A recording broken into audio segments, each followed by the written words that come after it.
7:30 രാവുള്ളപ്പോഴാണ് ഇന്ത്യയുടെ കരസേനയും വ്യോമസേനയും ഒരുമിച്ച് നടത്തിയ ഒരു ഓപ്പറേഷൻ പാകിസ്ഥാൻ്റെ അകത്തും പാക് അധിനിവേശ കാശ്മീരിലുമുള്ള ചില ഭീകര കേന്ദ്രങ്ങൾ ഇന്ത്യൻ സൈന്യം ആക്രമിച്ചു.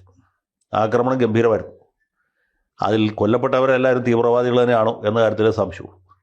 ഈ ആക്രമണത്തിൻ്റെ ദൃശ്യങ്ങൾ പിന്നീട് സേന പങ്കുവച്ചു. ആ ജോലിയാണ് ഈ വ്യോമിക സിംഗും അതുപോലെ സോഫിയ ഖുറേഷിയും ചേർന്ന് നടത്തിയത്. അപ്പോൾ അതിനുശേഷം ഇന്ത്യ തിരിച്ചടിച്ചോ എന്ന കാര്യത്തിൽ ആർക്കും സംശയമില്ല.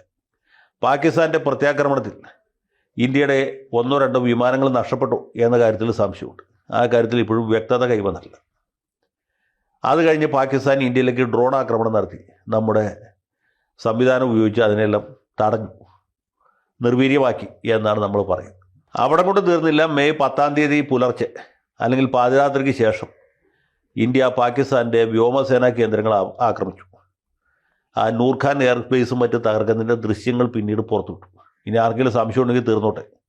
ഇന്ത്യ ആക്രമിച്ചോ ഇല്ലയോ എന്നുള്ള കാര്യത്തിൽ വ്യക്തത വരണം, അല്ലെങ്കിൽ തെളിവ് വേണം എന്നൊക്കെ ആവശ്യപ്പെടുന്ന ചില നേതാക്കന്മാർ നമ്മുടെ നാട്ടിലുണ്ട്. ചില മാധ്യമ പ്രവർത്തകരുമുണ്ട്. അവരെ ബോധ്യപ്പെടുത്താൻ വേണ്ടിയിട്ടായിരിക്കും പാകിസ്ഥാൻ്റെ എയർ ബേസുകൾ ഇന്ത്യയുടെ മിസൈൽ ആക്രമണത്തിൽ തകരുന്നതിൻ്റെ ദൃശ്യങ്ങൾ പുറത്തുവിട്ടു. ആക്രമിക്കുന്നതിന് മുമ്പുള്ള ദൃശ്യങ്ങളും ആക്രമിച്ചതിന് ശേഷമുള്ള ദൃശ്യങ്ങളും ഇപ്പോൾ സാമൂഹ്യ മാധ്യമത്തിൽ വരെ നമുക്ക് ലഭ്യമാണ്. പാകിസ്ഥാൻ പ്രധാനമന്ത്രി ഷഹബാസ് ഷെറീഫും ഇക്കാര്യം സമ്മതിച്ചു.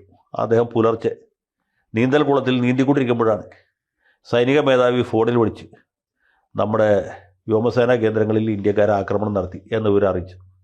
ഇക്കഴിഞ്ഞ ദിവസം അസർബൈജാനിൽ സന്ദർശനം നടത്തുമ്പോഴും അദ്ദേഹം ഇക്കാര്യം ഏറ്റുപറഞ്ഞു. മെയ് 10 പാകിസ്ഥാൻ ഇന്ത്യ ആക്രമിക്കാൻ റെഡിയായിട്ടിരിക്കുകയായിരുന്നു. മിസൈലൊക്കെ ഒരുക്കി ഉന്നം പിടിച്ചിരിക്കുമ്പോഴാണ് അതിന് ഏതാനും മണിക്കൂറുകൾക്ക് മുമ്പ് ഇന്ത്യയുടെ ആക്രമണം അങ്ങോട്ടും ഉണ്ടായത്.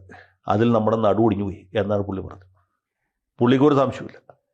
സൈനിക മേധാവി അവിടെ ഉണ്ട്, അദ്ദേഹത്തിന് സംശയമില്ല. ഇത്ര വലിയ സൈനിക പരാജയം നേരിട്ടുകൊണ്ടാണ് ആ മൂപ്പിലാനെ നമ്മൾ ഫെയിൽഡ് മാർഷലായിട്ട് പ്രൊമോട്ട് ചെയ്തത് എന്ന് പുള്ളി പറഞ്ഞില്ല. എങ്കിലും അത് പറയാതെ തന്നെ വ്യക്തമാണ്. സാധാരണ യുദ്ധത്തിൽ ജയിക്കുമ്പോഴാണ് ഈ ജനറൽമാരെ ഫീൽഡ് മാർഷലായിട്ട് ഉയർത്തുക. അങ്ങനെയാണ് ഇന്ദിരാഗാന്ധി മാനേക്ഷായെ ഫീൽഡ് മാർഷലാക്കിയത്.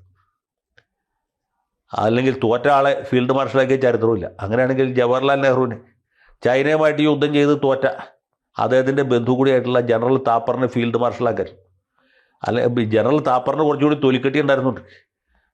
ആ പുള്ളി ജോലി രാജിവെച്ച് വീട്ടിൽ പോവുകയാണ് ചെയ്തത്. പുള്ളി പിന്നെ സൈന്യത്തിൽ കടിച്ചു തൂങ്ങി കിടന്നില്ല. അത്രയ്ക്കുള്ള മര്യാദ പുള്ളിക്കുണ്ടായിരുന്നു.